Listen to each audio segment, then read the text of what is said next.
I'll get started. We do have class tomorrow, so I want to split up the discussion of the Partner's Tale, going over the Canterbury Tales study guide, and talking about topic 2 for the discussions between today and tomorrow, kind of. So I thought that I would start with the discussion because discussion number 2 is due tomorrow. And I've been working my way through discussion number 1. It's taking a little longer than I expected because, I mean, obviously, you know that you wrote probably altogether 1,000 words, and I've got 40 students. So I want to make comments and I want to, engage with the conversations that are happening on the discussion too. But I was, as I was grading them, I got to thinking that it might be helpful for you if I put all of the stuff that was from that website that sort of listed what are the qualities of the different scores on the discussions into an actual rubric chart. At least it helped me when I was grading. And one of the things that I noticed was, and I think I pointed this out when we were going over the qualities and the expectations for that discussion, well, all the discussions, was that they the people that made the course outline kind of set it up so that there's good, fair, and poor. And I think that there's something better than good. Like good to me is sort of like, along the lines of acceptable, satisfactory. But I did find myself giving some students very top grades, like in the 95s and 100s, because of their ability to discuss the topic and demonstrate that they had read the material and they engaged with their classmates well. So what I did was, if you want to, you can come with me over to the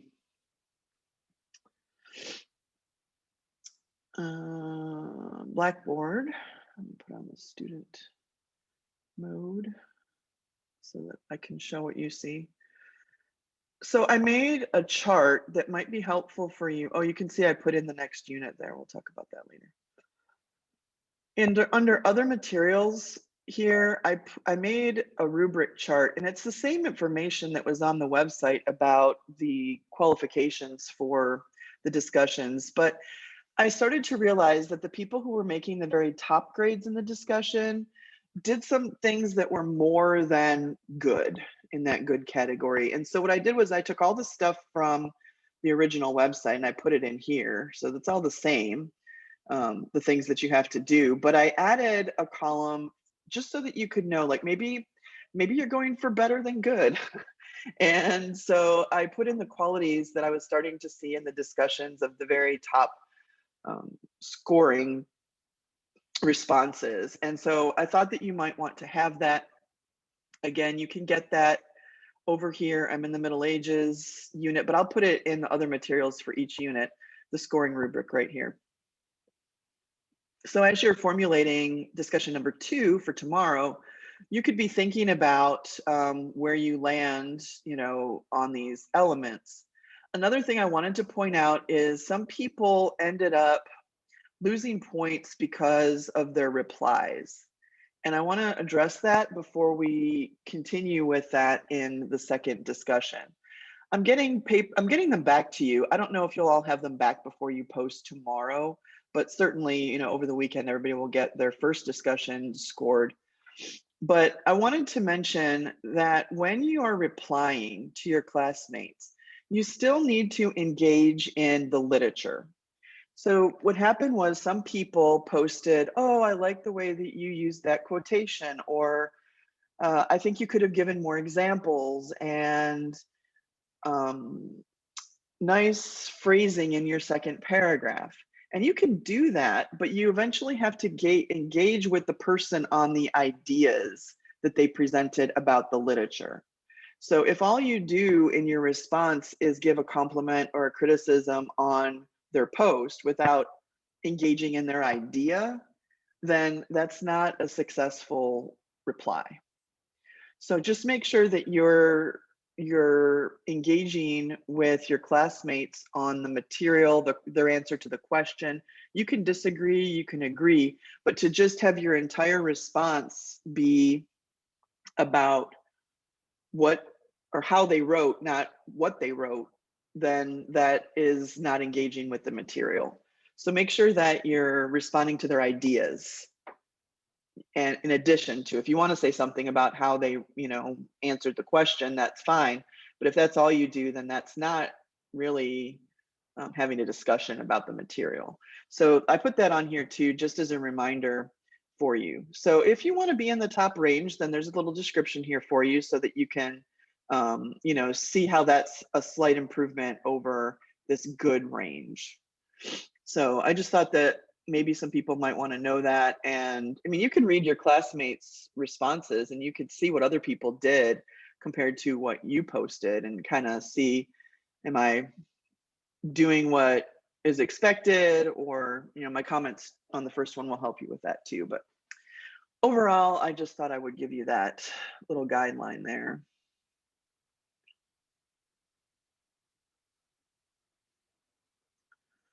I want to go to discussion number 2.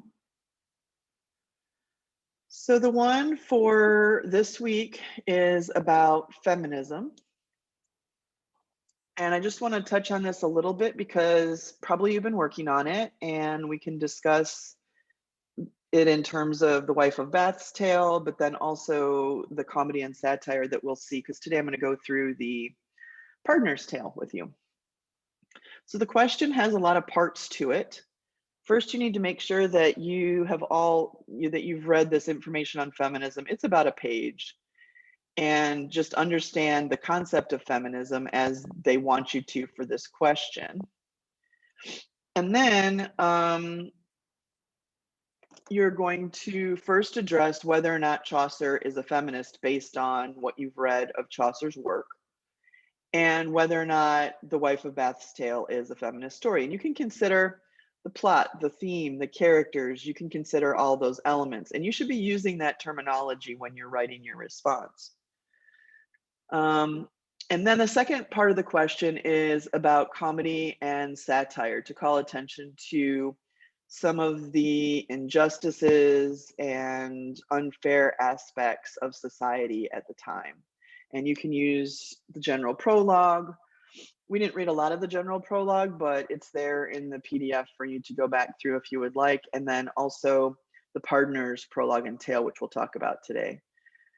So I think that the successful discussions kind of took each topic and had a little chunk of a response and went through, and then that way when your classmates read what you posted, then they could choose to respond to one of your ideas or multiple ideas, but then they're segmented out so that I can make sure that you answered all the questions, and then also that your classmates can kind of look at the different aspects and parts of your response and respond to them. So are there any questions about the discussion number 2 that's due tomorrow?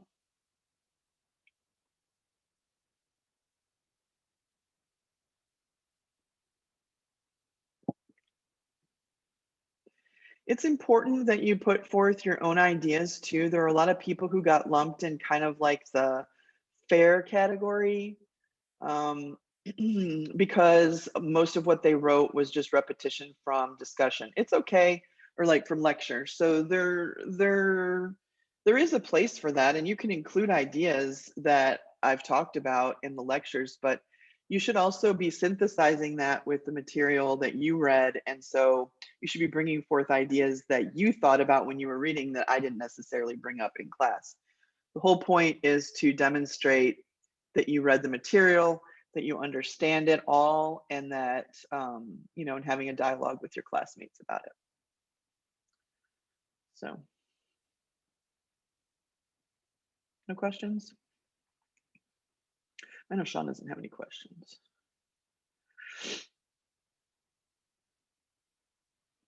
All right, just to point out then, under course content, you will see that the new unit is present here. This is The next unit goes into the Renaissance, and we'll be reading a Shakespeare play. And if you look on the calendar, next week we're in February, you can see that the Renaissance will take us through the 18th of February. So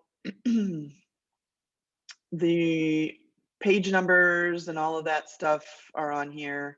The study guides are linked. And so the next unit goes all the way to that point, and everything is there for the unit right now. So you could preview that. For Monday, there are some poems that you need to prepare. We're going to talk about the poems that are listed in the, let me see, if you click here in the reading list, the readings for Unit 2 are listed here. So these are the ones that we're going to be talking about on Tuesday. Then these are the ones for Thursday, and then we'll start reading Othello, which just FYI, and I'll remind you tomorrow, we do have class tomorrow. I'll remind you tomorrow that Othello is not in the PDF version. We're reading, the PDF happens to be I think it's the 8th edition, and the book that we actually have is the 9th edition. So if you have this book, then Othello is in this book. If you do not have this book because you're using the PDF, I'm going to provide you with a different PDF of Othello. Othello is like one of the shortest plays. Lots of times I do Hamlet or King Lear, but they're really long. And because we're skimming on the surface of these time periods, we need to kind of move through them quickly. So I chose, well, they chose for you, Othello. And so we'll be reading that one, but we will be sort of, you can see I put in the PDF. This is not going to be the PDF of that we've been using for the Middle Ages, but I'll bring that up to you later. In any case, both units are there now, so I want to give some notes and talk about the Pardoner's Tale, and also his portrait and the prologue to his tale. So you can check your notes and make sure that you have all these items in your notes. Maybe you already have them from reading. But just like the Wife of Bath, I want to go through the Pardoner and talk about him. Here's his image from the Ellesmere manuscript. You can see that he's depicted very much like his portrait. I know that I did not assign the portrait, so I just kind of want to go over it with you. But first, what is a pardoner? This is a job that we do not have anymore. Many of the pilgrims are referenced only by their job or their position in society. The pardoner, the monk, the knight, the Wife of Bath, and not by their actual names or surnames. So some of them have jobs that still exist today, but some of them don't. The pardoner is a profession that doesn't exist anymore. And that's because there have been reformations in the Catholic Church. But let's talk about what a pardoner is, because it's super important to understand his job once we look at his prologue and his tale. So a pardoner is a priest or monk who sells papal indulgences. Indulgences, or sometimes they're called pardons, were sold by the Catholic Church to people who wanted to ensure that they could be excused from their sins. And they could basically, it's sort of like a get out of jail free card, and they could get into heaven. So there's some problems with that. But the church needed money, and they were completely depleted from the Crusades and corruption and greed.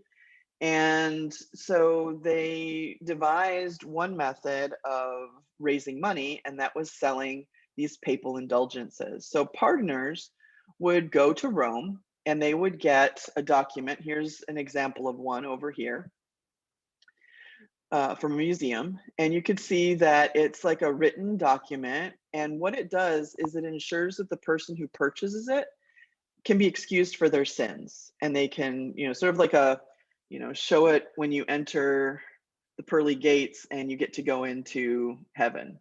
So there's a couple problems with that. Number one, it's a scam, right? I mean, if I came up to you and said, hey, I got this gift card that says you can get into heaven, it's $1,000. Do you want to get a free pass into heaven? You would think I was scamming you. But these people believed it.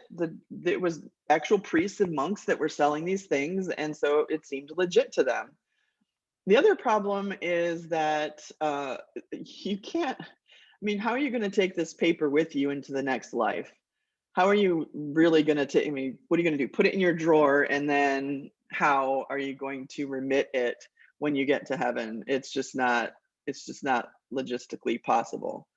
Plus, it sort of encourages bad behavior. If I know that I've got my free pass tucked away, then it doesn't matter what sins I commit because I know that I've already paid my way into heaven, which is a ridiculous concept that if you've ever read the Bible, God would probably not agree with. So the indulgences were pretty much of a scam and didn't really help anything except the Catholic Church gain more money that they needed. So a partner is the guy who walks around and he tries to convince people to buy these pardons and therefore turn the money over to the church. And so this guy that we're talking about today, that was his job. He is very good at getting money. He's not so good at turning the money over to the church. And that's one of Chaucer's criticisms. Here is the portrait from the general prologue. I know I didn't have you read the general prologue portrait, but I want to point out some of his physical descriptions and some aspects that are brought up at the very beginning of the tale, of the prologue. So in his portrait, the partner we're told that he's traveling with the summoner. Right before this description is the description of the summoner. A summoner's job was to go and get people and bring them to ecclesiastical court. So you could go to court for a crime, and that would be like civil court or like a trial, or you could be brought up on ecclesiastical crimes, which are sins, and brought to church, and they would actually have a hearing about your infidelity or your gambling or whatever it is that was a problem. So the partner and the summoner are traveling together, and they've just come from Rome, it says here, and he's singing and so on. There's a long description of his hair. The partner is distinctive because he's got this blonde hair that's like wax that just sort of like hangs off of his head and then sort of spreads over his shoulders. And the little pieces hang one by one, it says. He doesn't always wear his hood, which doesn't sound like a big deal to us, but that's what identifies him as a person of a religious order. So sometimes he goes around and disguises himself as someone like a secular person and, not identify himself as as a priest. It's repeated here that he's just come from Rome and he's got these hot off the press pardons with him. And when we watch the video, I have another one of those animated versions to show you of this tale at the end, and you'll see that he's got a satchel and all of the pardons are kind of stuck in there because he's trying to sell them. The narrator Chaucer notes that the pardoner, and this is a little bit of like a politically incorrect criticism, the pardoner, he says, had a very high-pitched voice like a goat. And he didn't have a beard. He had no whiskers on his face at all. He was very smooth, like smooth of his features. And the commentary that he makes is, I think he must have been either a gelding or a mare. A gelding is a horse that has been castrated, and a mare is a female horse. So he's basically calling the masculinity of the partner into question with that reference right there. He has a lot of what I put in quotation marks side hustles, because that's what we would call it today. But in addition to selling all of these indulgences, he's got a number of little trinkets and things that he tells people about. And if they want to pay him money, then they can see it or hold it or look at it or whatever. Did somebody have a question? Somebody's off mute. Okay, I just wanted to know if you had a question. So he's got like these little, he's got a glove and he's got like that you put your hand in it and you have like a mystical experience with God, or he's got like these bones that he has. They're really pig bones, he says, but they're supposed to be the bones of a saint that, you know, you can look at or hold if you pay him enough money. So he gets money that way too. He's got a pillowcase that he says is the Shroud of the Virgin Mary, and it's just it's all made up. It's all fake stuff. One of the last things it says is that he made more money than any of the other partners because he's got a really good spiel. And we're going to hear it because it's in his tale. And he has all these tricks that he has. He makes more money in a day than most partners make in a month. But he'll tell us himself in his prologue that he doesn't even give it all to the church. So he keeps some of it for himself. He doesn't want to live like a beggar, he says. So that's like his little portrait. Questions on that?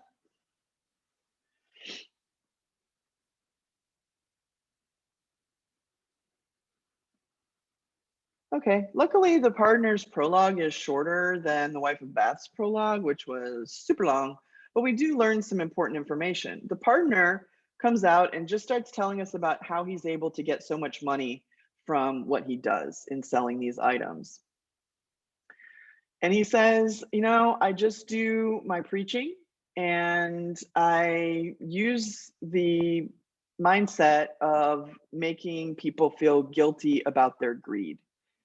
He says, I use this treatise that greed is the root of all evil. And this is the Latin phrase for that he says.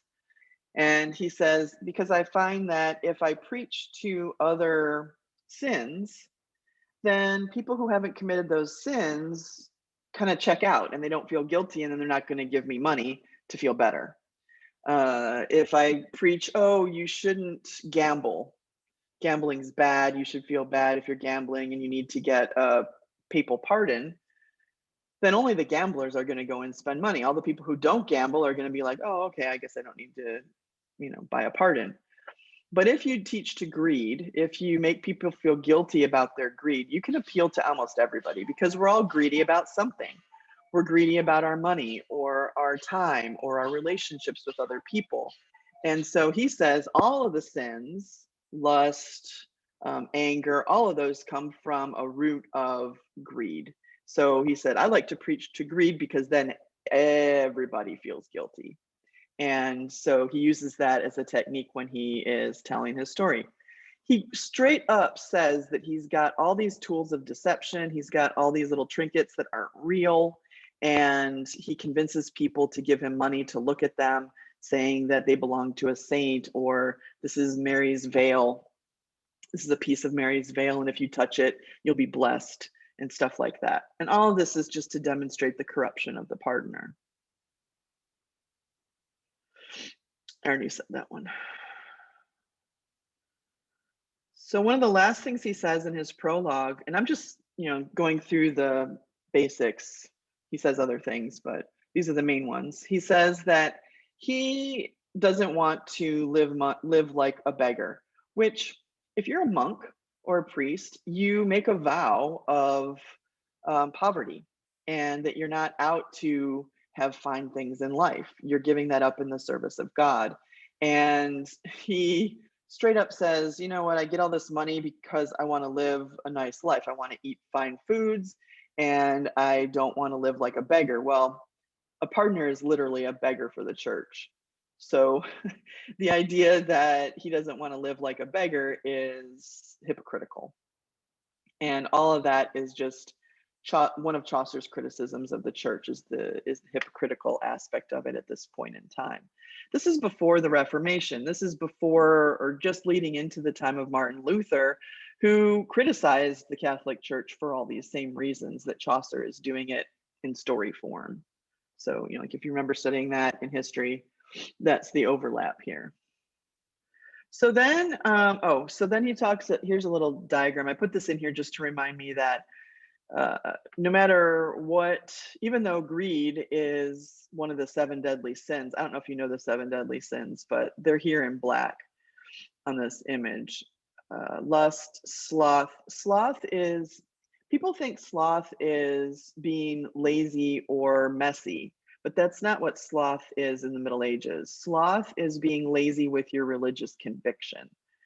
Sloth is not doing your duty for, your religious obligations. So not doing your church, not doing your prayers, not, all of those things. Being lazy with God is sloth. Envy, gluttony, wrath, pride, and greed. So greed is an actual one of the sins, but this partner finds that that's the one to focus on because really all these other ones come from greed. And then the virtues are what the church wants you to do to recover from those sins. So if you're guilty of lust, what is the remedy? And the church says it's the heavenly virtue of chastity, basically the opposite.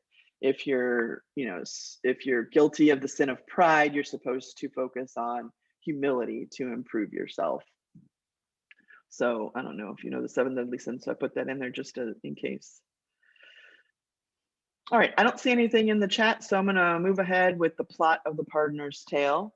It's not terribly long, but it is pretty violent for a priest. The Pardoner starts off with this story by saying that there were these three young revelers, he calls them, and they're in Belgium.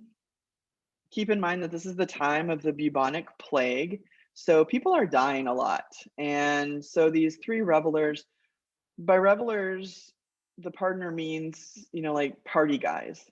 So they're gambling and drinking, they're drunk, and they're, spending their money on women and food and, gambling and all that stuff, all kinds of stuff that is sinful in the eyes of the church.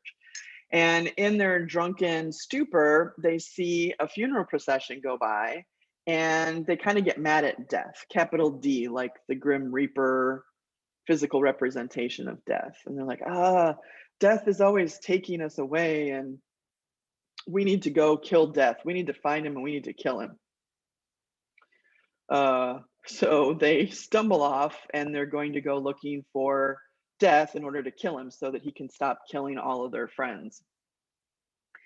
And they run in, instead of death, they run into this really, really old man. And they're like, oh, you look like you would probably know death because he's so old. Have you seen death around here? And the old man goes, I think he went that way. So he points them in one direction. And instead of finding death, they instead find a treasure. And, if you read to the end of the tale, you know that the treasure equals death and their greed causes their death. But they run into this treasure that's just sitting there and all these coins and, items. And they think, oh, wow, we hit the jackpot. And they think that they can keep it.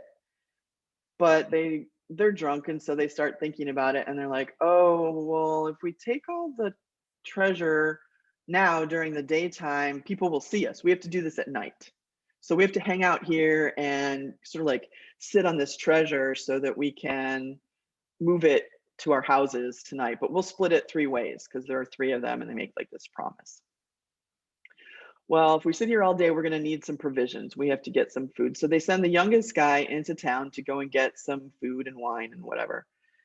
And while he's gone, the two remaining brothers, they call them, or youths, they say, why should we split this three ways when we can just split it two ways? When that guy comes back, we'll just kill him.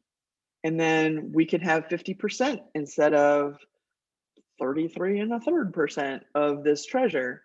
And yeah, let's do that. So they plot to kill the guy when he comes back. You can start to see all of the sins sort of adding up in the story. He's trying to cover as many sins as possible through greed so that everybody at the end of the story will feel guilty in some way. At the same time that those two are plotting, the young man who goes into town is also plotting. And he starts thinking, why do I need to share it with those other two guys? I'll just get rid of them and I can keep the treasure all for myself. So he buys some poison and he poisons the wine that he purchases in town. So he goes back to where the treasure is and they all meet up again. But right away, the two older ones stab the younger one and kill him. And then they celebrate by drinking the wine and eating the food, which is tainted and poisoned. And so they end up dying as well. So basically, no one gets the gold. They all end up finding death as they had intended and not getting anything out of it except also dead. So through greed, they find death. So it's symbolic in a lot of ways. That's the end of the story that the partner tells, but it's not the end of the partner speaking, because the partner, after he finishes his tale, launches into his sales pitch. And as all of the pilgrims are sitting there, he starts to use all of his persuasive techniques, like he always does, and tries to get them to buy all of his fake stuff, or, buy a pardon, because they're supposed to feel guilty from learning about greed, and they're supposed to feel their own guilt. But instead, it makes them angry and uncomfortable because he just told them that this is my whole scam. This is my whole, con. And so they're kind of mad at him for trying to get money out of them when they know that it's not really a saint's bones. It's not really the Virgin Mary's veil, and so on. So they're a little sour on him for the rest of the tales because he tried to con them. Any questions about the tale?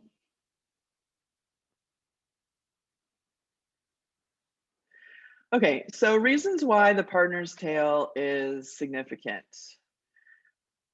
The first one is that Chaucer, through the majority of the characters that he describes and who tell tales in this unfinished work, are corrupt, and he's trying to expose them. The Catholic Church was corrupt at the time, very much so, and they've, obviously they had the Reformation and they fixed all of that. But at the time, people joined the church for more than the reason that they wanted to be closer to God.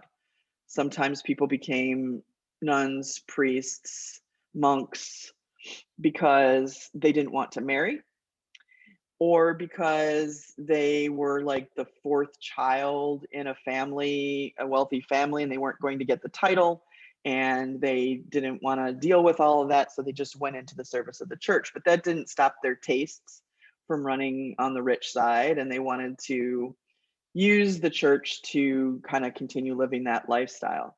So Chaucer criticizes that. There's a monk in the story who doesn't follow the orders of his monastery. There's a prioress who likes fancy jewelry. As a matter of fact, her rosary is made up of precious jewels, which, if you're a nun, you're supposed to take this vow of poverty where you have only the basics of life because you're giving everything to God.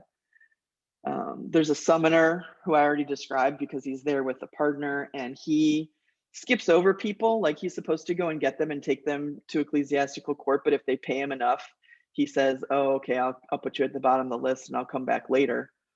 And he doesn't do his duty as he's supposed to. However, there is a Protestant parson, and that parson is, the most humble, honest character pretty much in the whole group of pilgrims. So in a subtle way, Chaucer is making all of the Catholic characters, monks and all of those people, corrupt, while making the Protestant parson honest. And so he's demonstrating his, idea that there needs to be a reformation in the Catholic Church. And that's where we get Martin Luther. The Anglican Church is formed in 1534, which is a little bit after the time period that we're talking about. So England separates from the Catholic Church. The people are told we're not Catholic anymore, and they form their own church called the Anglican Church, and it's Protestant. So there's a long battle between, you know, the royalty of, you know, like which ones are the Catholics and which ones are the Protestants, and they battle it out. But ultimately, what happens is the king forms the Anglican Church in 1534. So that's sort of like the end result, and Martin Luther fits in there just previous.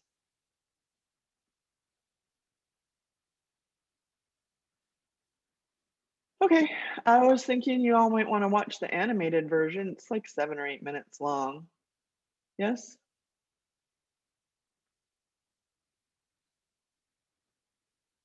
Okay. One yes means let's go. All right, I'm gonna take off my AirPods so that I. And then I guess that will be it for today. We play it and then we'll wrap up. We can stop for a quick drink. Brimful of pardons, hot from Vatican inkwells, he finds himself poor and gullible congregations. They pay to escape hell's fire.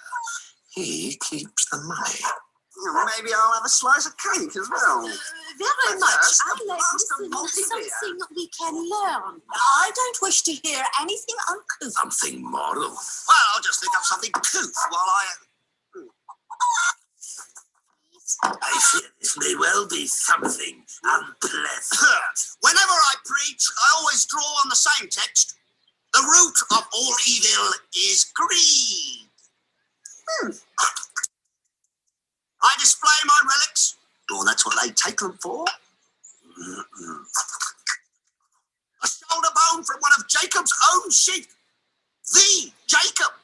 It cures liver fluke in sheep, jealousy in humans. Use it in his soup and he'll never doubt his wife again. Even if he knows she's been blessed by a couple of vicars or three. Mummy, but good men, good women, one word of warning. No. If there's anyone here in church this morning who's so sinful, then I'm not letting him offer up to my relics. No power, no grace. Anyone who's free of sin, come right up and offer. Who'll be first?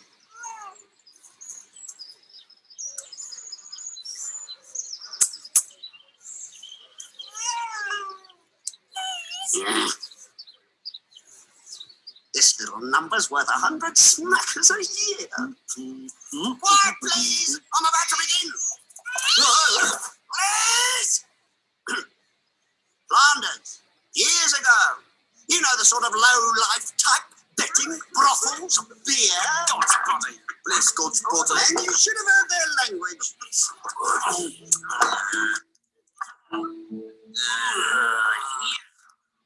Last, the fruit of drunkenness. Look at King Herod. He got so plastered he ordered up John the Baptist's head on a platter.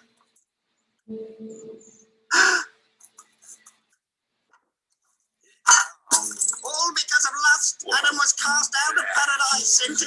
Oh, all right.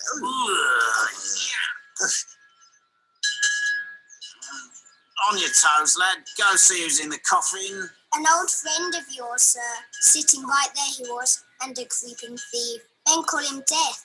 Ran a blade to his heart. Left without a word. Just a mile off. He's killed every man, woman, boy, serf. The village is his now. I'll find him. I'll go street by street. Let's swear an oath. Three brothers together till his death is dead.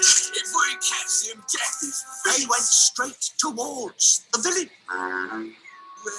Come on in, Dad. Jesus, he's going to die. Did you hear that? What is it? Where's it coming from? It's over there. No, it's over there.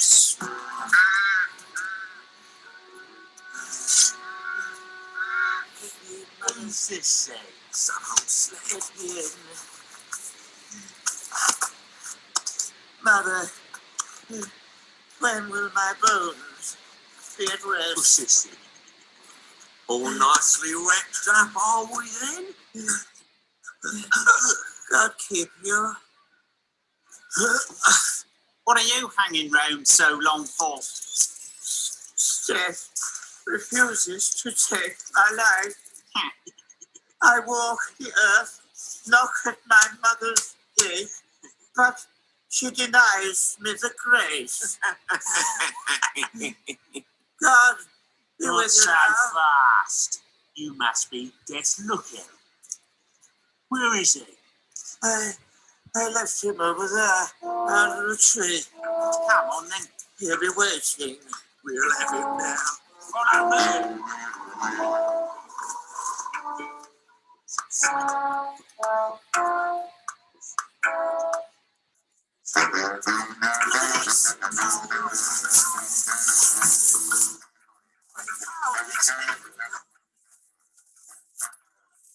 Get this gold away from me and back to my house. What are you? We're going to have to shift it careful, clever like. Longest runs to town and nice and quiet brings us bread and wine. Two of us guard the stash. Once it's dark, we get it out of it.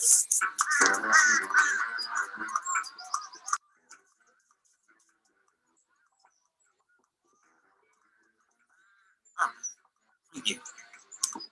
I don't need to split it with Dan. You know, mate, you can trust me like a brother. So if I suggested a way we could divide this little lot in half, would you say I was seeing you right? No, we're watching the gold. What would we say to it? Are we talking or what? Look, you've got to let me have some poison. Rats. I've got rats everywhere. And a polecat eating my capons. Ducks. What's this? Yeah. Ow. There isn't a living thing that can swallow this. One tiny spoonful and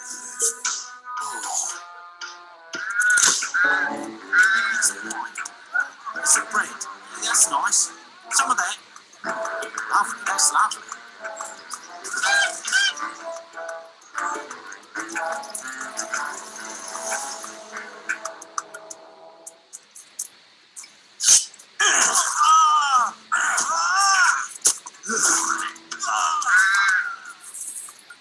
Postcard.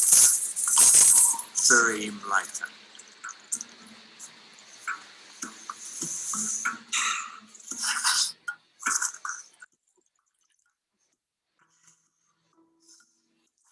Oh, oh. You shut it.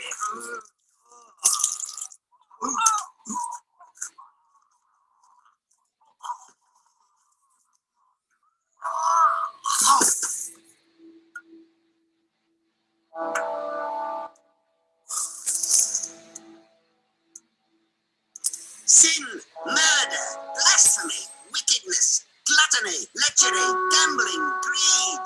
But dearly beloved, God forgives you your trespasses. For just gold or silver coinage, I also accept brooches, spoons, rings. You need only bow your head under this holy pall. Yes, I'll take woolen goods. I just write your name here on my roll of honour, and your place is booked in the bliss of heaven. Here, why don't you start, mine host? Not expensive. I'd rather kiss your bum. Fresh from the netty. Now you're nuts. Now that's what I call a relic. I'd have them mounted in pig Oh, milk. I agree to this silly game. Temper. Oh, better not.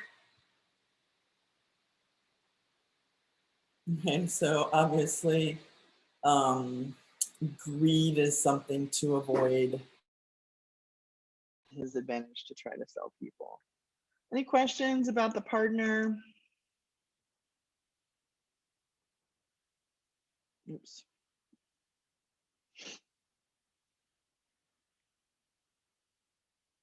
Didn't see anything in the chat, so. Okay, so tomorrow we'll have probably a shorter class period because I already went over discussion number 2, but I can answer questions for you tomorrow on discussion number 2. And I also tomorrow want to give you the opportunity to ask me any questions from the Canterbury Tales study guide. So look that over before class tomorrow, and I'll kind of run through the Wife of Bath. There's some more detailed questions. Remember that those study guides are kind of like to help you figure out, did you read well enough and deep enough on your own? So if there are any questions on there that you look over and you want to hear me talk about, then I'll start class tomorrow with talking about anything from that list. But it's linked here. I decided to link the study guides to the calendar for your convenience. So we'll talk about that and we'll take any questions that you might have about discussion number 2. And then next Tuesday is the Renaissance poetry. So we'll be starting Unit 2 next week. All right. Questions for today?